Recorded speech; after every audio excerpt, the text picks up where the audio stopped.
The most dangerous thing in business is being right for too long.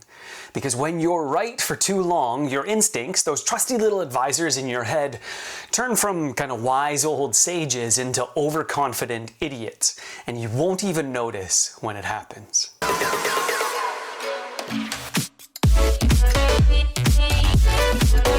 Now don't get me wrong, instincts are amazing. They're basically your own private large language model trained entirely on you and all of your experiences. They've been quietly absorbing years of patterns, tiny signals, subtle tells, and then one day you just know a deal's wrong before you've even seen the numbers. It feels mystical, but it isn't. It's just machine learning, except the machine is you, and the dataset is your entire life.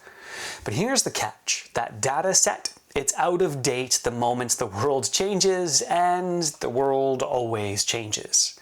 Which is why the most experienced people can sometimes make the worst calls. Their instincts are perfectly calibrated for a market that maybe no longer exists. It's like navigating a big city with an outdated map. Sure, it worked brilliantly once, but now you're stuck on a one-way street that didn't exist back then, and you're driving away from where you actually want to go. And here's the trickiest part.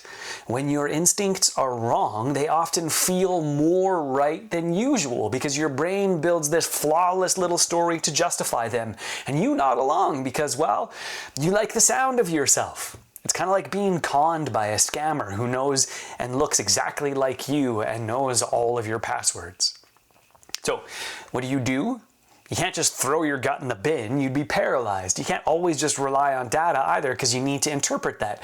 But you do need to feed better material to your instincts. And that doesn't mean more business books or maybe 3 extra leadership podcasts. That's like broadening your diet because you've tried 2 different flavors of crisps. Buy a magazine on a subject you know nothing about. Talk to someone from a completely different industry, or have a coffee with someone whose views makes you wince, and then actually listen.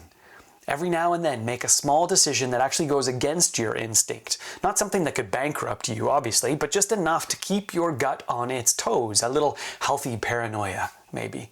So yes, trust your instincts, but keep them humble. They are not the voice of God, they're the voice of past you. And past you was living in a different world.